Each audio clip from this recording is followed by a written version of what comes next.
Got a full house. It's good to see you all. I'm Dr. Kilbride. I recognize a lot of faces around the table. Glad you could be with us. I'm here joined by Governor Nixon, Governor Jay Nixon, the governor of the state of Missouri. And so we just spent some time with the Board of Education of Ritenour, talking a bit about what's going on in the region, talking a little bit about education in the state of Missouri. And the governor is here to talk with you and perhaps most importantly, listen and hear from you. When I asked Ms. Bannister and Mr. Bray to bring a group of leaders to the table, you were the people that were asked to come to the table. So that's a credit to you, and it speaks to your leadership. And I know that in this next half hour, you're going to impress Governor Nixon with your perspective on what's going on in the region, with your perspective on education and learning. Just feel comfortable in sharing what you believe with the governor, and I know we're going to do a great job. So what we were talking about downstairs was education in the state of Missouri. And I wonder if you first start talking about some of your experience here in Ritenour High School since the beginning of this year. So Jeremy, anybody in the group would care to start off? Talk a little bit about your experience since we came back to the district on the 14th of August. Some of those things that were positive, maybe some of those things that are a concern to you, maybe some of those things you're worried about, and perhaps some of those things that could need to be addressed. Anybody care to start us off? Here, I'll go for a second, then you can ask questions too. First of all, thank you for putting this together. It's been quite a 2 weeks here. The world's been kind of watching us. And I believe that you have obviously short-term issues. Be glad to take any questions or thoughts about those. But long-term, really we're having a difficult time because the issues that are on the table are ones that have traditionally been some of the most difficult ones to discuss, especially together. Poverty, educational equality, race, police strategies. Those are real hard issues. Okay, this is not, I mean, if somebody had an answer to all of this sort of stuff, we wouldn't have seen, but for whatever reason, the acts of the last 2 weeks, the shooting and the challenges that have come on since that time have focused on our region. And as governor, it's kind of my job to figure out how to get a positive path forward from challenging times. And that's one of the reasons I'm just a big believer that education is that piece. I mean, you don't have poverty if everybody has a good job.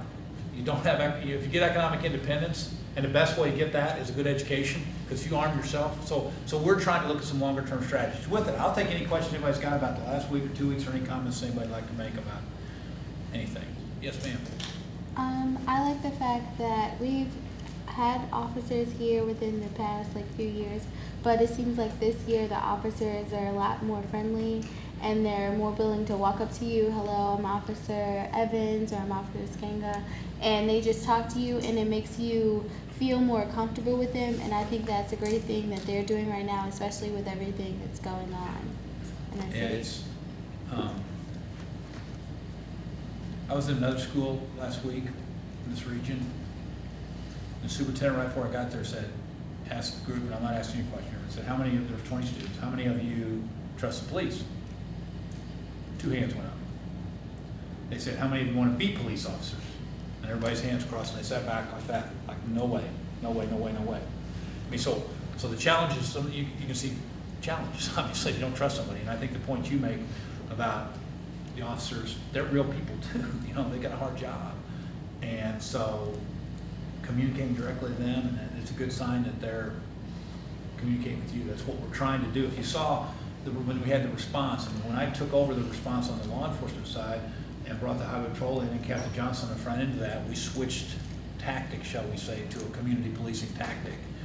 And he put himself out in the community in a very dangerous situation. I should note there was not there was some things going on that were very dangerous, but I think it's had a good effect. I mean, we're working our way through the challenges now because we had to protect people's First Amendment rights. You got the right to protest. If you guys going to go on a march about something, go. I mean, that's America. But on the other hand, we didn't want outside instigators being unsafe, and that's what was happening. Quite frankly, it's not that easy to march if there's bullets firing over your head. So I think we're going to do some things in the next few weeks. We'll be announcing to try to build that trust level out there with law enforcement. It's good to hear that you're making some making good solid progress here at Ritenour. Other comments or questions? Yes, ma'am. So what is going to be done to ensure the protection of the youth from now on? From Ferguson or just wherever? We're doing a couple things. First of all, we're gonna hopefully draw down all the force and all that sort of stuff. There's a march tonight. I think it'll go well, and whatnot. A peaceful march, and that's appropriate. And hopefully we've extracted some of these outside instigators that have come in to cause problems. We got to get some long-term strategies so that police forces reflect the communities they serve. I mean, you all seen all the stories. I mean, when you look at the number of police officers of a certain ethnicity or race and the number of people who live in a town being different, that's got to balance. It's got to look like government needs to look like the folks it serves.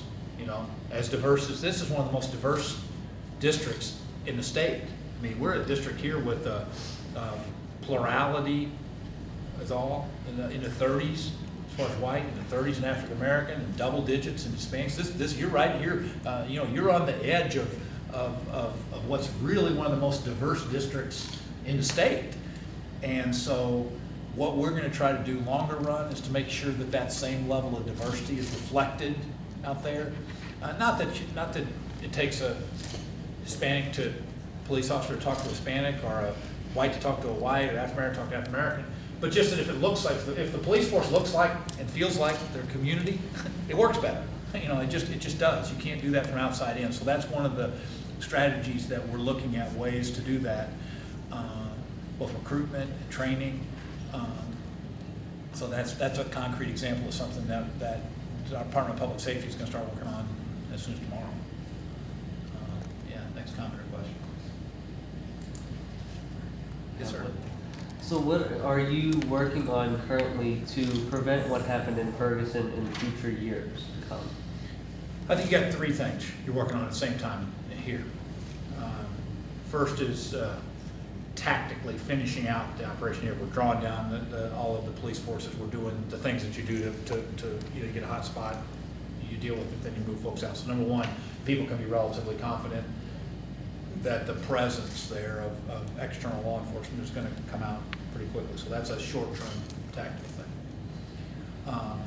Number two, through our Department of Public Safety and some things we'll be talking about, like I said, as soon as tomorrow, we're going to begin a discussion, and that will lead to some specific concrete things that we want to talk about, and perhaps get legislation passed this year to deal with. I'm not saying I'm for or against this one, but an example of that would be, should you have to have certifications of police departments? Should they have to be certified? I mean, like the school's certified. I mean, you guys get graded every day. I mean, he's getting grade cards back. The public can see those grade cards, and should we have some form of certification there? I mean, the racial profiling laws that we have. I was Attorney General when we passed the law to keep statistics about racial profiling and traffic stops. Well, if we're going to have them, and folks have really bad numbers for a lot of years, how about some penalty provisions in there of some sort, so that there's ways that there's things to deal with. Should we continue to have jurisdictions funded, small cities especially, funded at such a high percentage of their budget by traffic tickets? Or should we put all of the traffic ticket money in one pool and send it out all across the state? Because a lot of these smaller jurisdictions, meeting their budget-wise, I don't have to tell you anything, everybody here's probably got a ticket, that they're making their budgets. I mean, when you say to the officers, they get us, in essence, their city gets some money if they do that ticket. The Highway Patrol doesn't do that. I mean, they don't get the ticket money from the Highway Patrol if they give you a ticket. It doesn't go to them, it doesn't go to their agency, it doesn't go to the state. I mean, it goes out in the criminal justice system. So things like that are some strategic, in the law enforcement side, things that we're going to vet out, look at, and by mid-November have an action plan forward to present that we think can hopefully make a difference. I think the majority of my time, Travis, is going to be spent on the longer term issues. For example, preschool. The science is in it. If you go to a good preschool, by the time you get to kindergarten, you're socially adapted, you're beginning to read and write, you're getting some math skills. Then by third grade you can read and write, And I hate to break it to y'all in high school, but if you're good at third grade, the rest of the stuff kind of works its way out. I mean, but you all have had time, and so on the mental health side, I mean, we got a huge number of mental health issues that are not being addressed in this country. People kind of hide mental health things off the side, whether it's in some sense. So longer run, I'm looking at preschool education, economic empowerment. You got to have. If you're working at a job or a career and you're working really hard and you're making a whole bunch of money, you're generally in a pretty good mood, and we don't have to deal with those other two things we talked about. So the more people that have good jobs and are raising families and are economically independent, the better off we are. And so looking at ways we can get preschool and we can get education and then get that better connector between high school and technical school and high school and college, so that we're getting a higher number of folks that are continuing their education after high school and hit our target numbers there. So I'm looking at, my deal is those three things. You got the short-term tactical strategic things, you have the law enforcement side of this, which I'll task out our Department of Public Safety folks to do, and then more importantly for me as governor, what long-term things can we start bending the arc of history on a little bit to get long range some better outcomes. Somebody else? Yes, ma'am. Hey, Okay. First man works twice, don't work just once. Okay, I had another question, but you started It's okay. talking and it slipped my mind. But I know I wanted to ask you about what are you planning to do about, I know a lot of city schools have been closing in the past years, and especially you talking about wanting people to further their educations after high school and just getting rid of preschools. How do people do that when the schools in their communities are closing? It's hard. I mean, you mean high schools or colleges? High schools and elementary schools.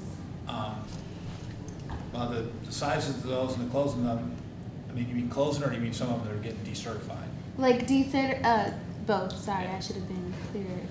Well, I mean, we're learning a lot, unfortunately, way too much about school districts not doing well. Quite frankly, the Superintendent's Association put together last year one of the most thoughtful 10-point plans, none of which was a little bit of it got passed, which really most of it did. But their idea is to engage much earlier in schools that have challenges and use top-level educators from the region to get into these schools real quickly. If you're next door to a school that's not doing well, then get some of the folks right there in that same community to cross over and work and mentor and whatnot. But once you're into an unaccredited situation, and then we've got it. Then the only tools we have are pretty blunt. Whether you're discrediting or transferring and all that sort of stuff, and that's so disruptive. There's just no good evidence that those solutions, those transfer out, which is a right now. There's not a lot of science or math that shows that the educational outcome gets better in that situation. So I think your superintendent and other folks, there's 530 of them around the state, are continuing to sit at the table and tell us, quite frankly, he knows more about education than I do, tell us how to kind of deal with some of these issues. I mean, Chris, you might have a thought, because it's a really hard question. Well, it's a great question, Alexis. And one of the things that we do have in Ritenour is we have a board of education. And 6 of the 7 members of the board are seated here in this room and are able to be with you today. They're committed to you, they're committed to this district, and they're also committed to public education. But we also have a legislative advocacy committee, which is made up of a group of citizens, a group of elected officials, representatives and senators, and also members of the faith community, so pastors of churches and so on. And one of the things that they put together in their platform is they believe that every child should have the right to go to a strong community school. Students shouldn't have to get on a bus for an hour and a half to get a quality education. Students should be able to walk down to the corner with friends, ride with family, however that happens, and get a strong education in your community. And that's what this group is advocating for and want to make right, because as the governor has shared, highly disruptive when you have schools being shut down, students having to transfer to another county. That's disruptive not only to their education, but also to their life. Because every one of you, when you think about the friends that you have, the people you talk to, they're all around your house. They're not 21 miles away. So after school, the people that you hang out with, the people you study with, are right next door. And every child should have that experience as well. So what are we doing in Ritenour? We're having conversation. We've got people that are advocating and talking with folks such as the governor's staff, a bunch of associations at the state level about what we believe to be the right thing. And what we believe to be the right thing is that every child having the right to go to a very strong school in their own community. And where the difficulty comes in is, despite the best efforts of many, if there is early intervention, if there are strategies put in place, it is about results. And after a series of years, if there's not the results, as the governor has shared, unfortunately, then you're only left with a couple of options. And those are very, very disruptive. And unfortunately, that's where we are right now. Yeah, you either have to dissolve the district and suck, have it melt into the districts around it. Are you bus students out of there? Those are the two options now. Those are very blunt instruments that don't have much efficacy regarding educational outcomes. There's not a lot of math and science shows that works. And it's a lot, but there is a whole lot of stuff that says if you're close to your community, if your school's close to you, if you can get there back and forth, and you can engage in your community, your school, the outcomes are a lot better. So we're trying to bend this back to that, and a lot of folks from outside trying to have a separate agenda there. Other questions? Comments?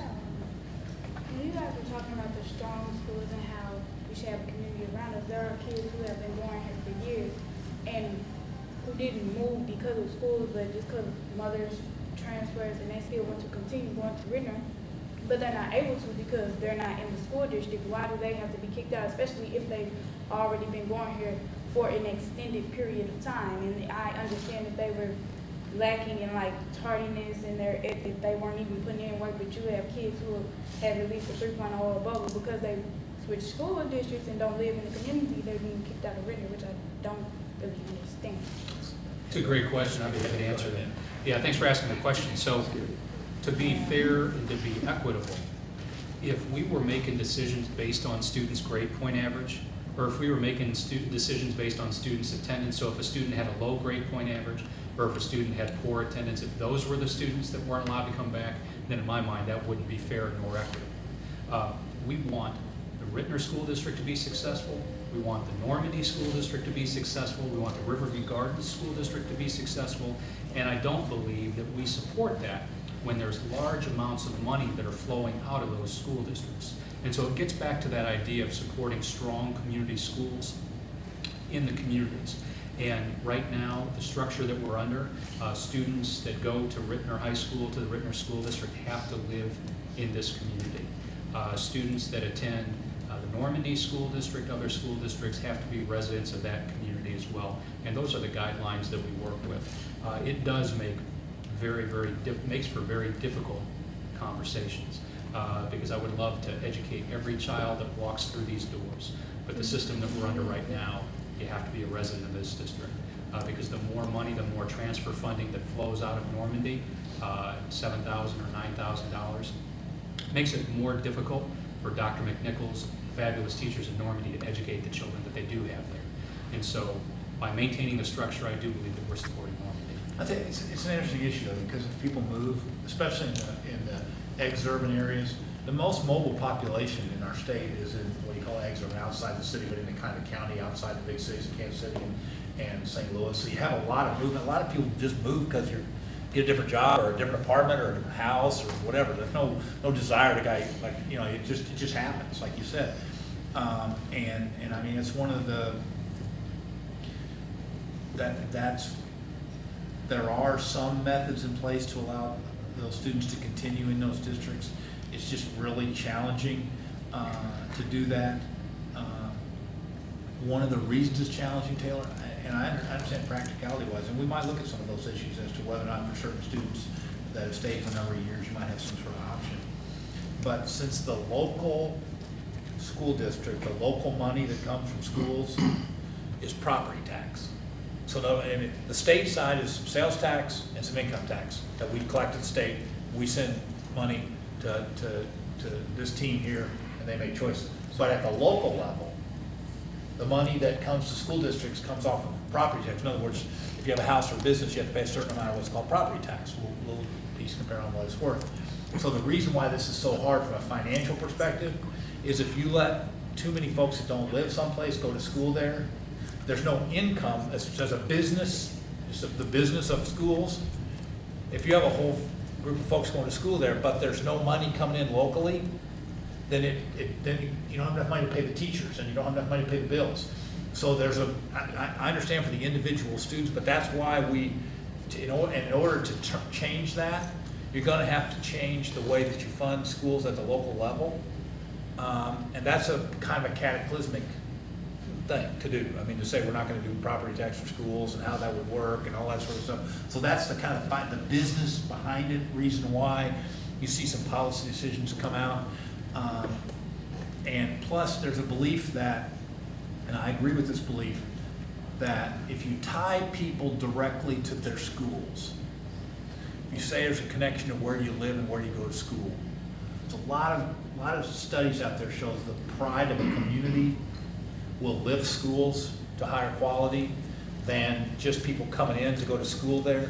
I mean, and so what you're trying to do in order to improve the quality of education is to get communities bought into more rigorous standards, bought into things as a whole. And unfortunately, that means some students are not living there, don't get the benefit to it. That's I'm getting along. So I take two more, and then I gotta go get interviewed by somebody here, and then I gotta get back to Jeff City where I'm doing some stuff tonight. Yes, ma'am. So if the quality of the school comes from the community, why don't we help improve the community down there instead of trying to stay in our own area? Help the community, which, I'm sorry. In the cities, the public schools. So that's a good question. So communities and schools are closely connected. So as you improve the school, you improve the community. As you improve the community, you improve the school.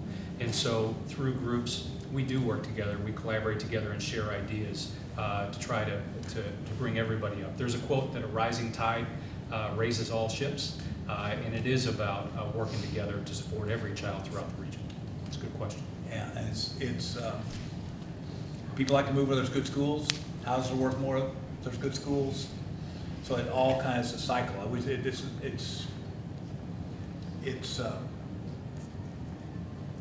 It's like different lanes in a 6 or 7 lane highway. Really, they're not competing against each other. One last question for the governor. I have a question. Yes, ma'am. About the Ferguson. What were the issues we saw? When we see, like, what is going to happen with that whole situation? Or how long is the protesting going to continue? When will there be a solution? Is what I would like to know. Yeah, it's what I. No, I think you got. Once again, I don't mean to be simplistic and divide everything into 3, but you have kind of 3 things that question encompasses. You have the kind of criminal justice system part of this, and in that sense, there's what's called a grand jury, and they're taking evidence, and they'll make a decision whether or not whether the officer's charged or not, and if he is, then there'll be a trial and all of that sort of stuff. That's one lane. That's made especially complicated here because the federal government is in and the FBI is in at the same time. So you have state investigators, not state, I mean a local St. Louis County Police, and the FBI at the same time doing this investigation. So that means there's a whole lot of people asking a whole lot of folks questions to try to get what the facts are, what actually happened. And that's going to take a little time. The local prosecutor said it could take us until at least October to get all of that straightened out, get all the witnesses interviewed, get all that straightened out, and I mean as far as what the facts are. So that's going to take till about October. The second thing is kind of how do you deal with some of the trust issues with policing agencies, and we're going to try to get on that very, very quickly and implement some things to make a big difference. And in the long run, how do you end this?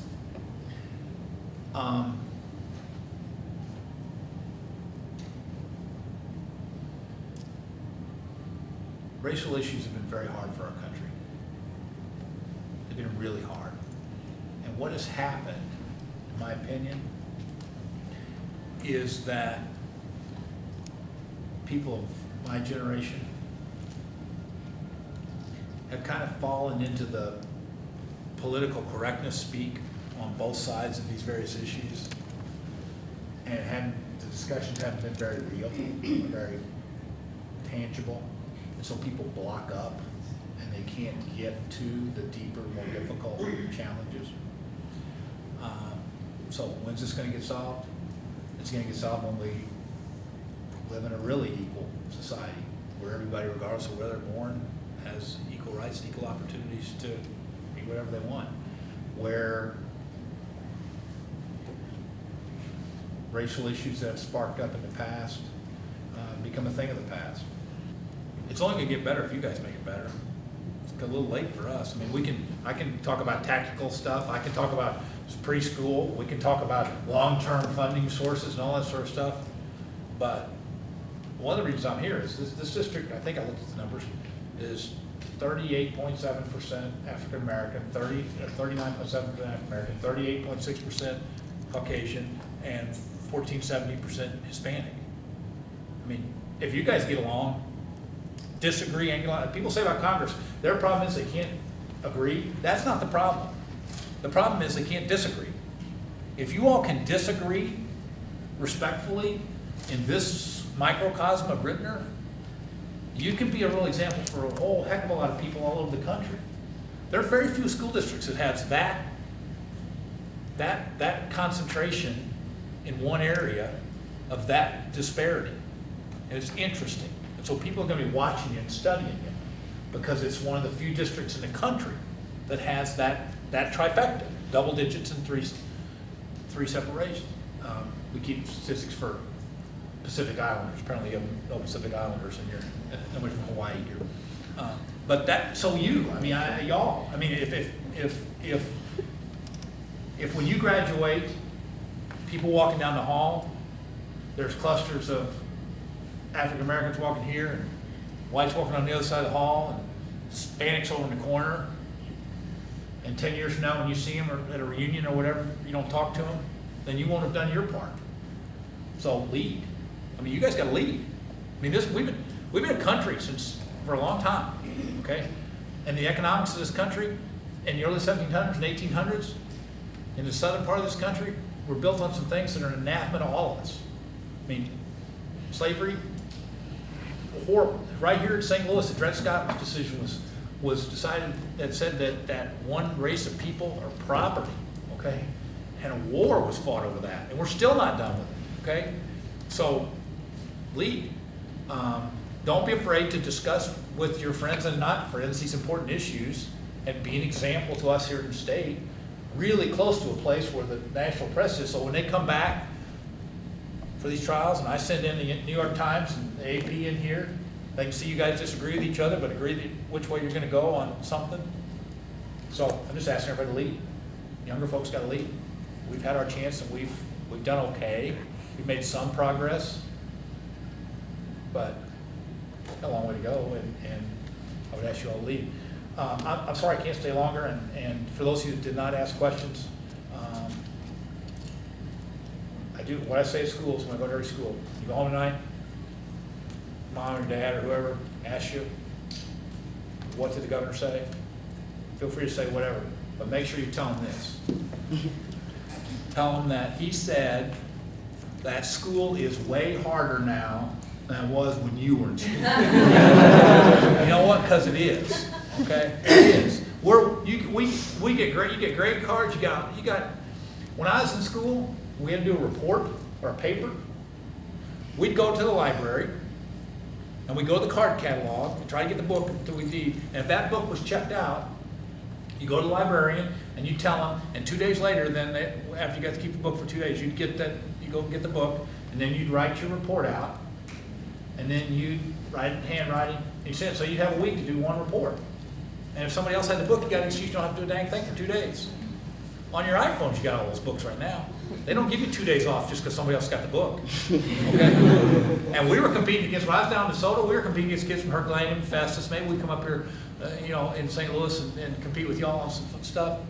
Y'all are competing against young folks in Beijing and in London and in the world, okay? The jobs of the future are world competition, it's not Ritenour against Pattonville. It's the world.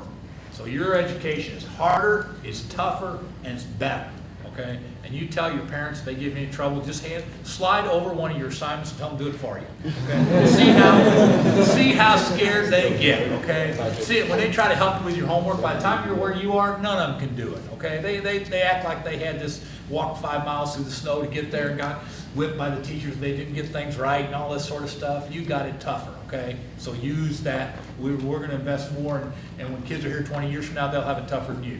You know, because we got to be more rigorous in education. If this is a tool of the future, then we got to be willing to compete. So tell your parents that they're posers. You're the real students. And when you graduate, keep going to school. You're not done in high school. Learning is a lifetime thing. Keep going. Thanks, guys.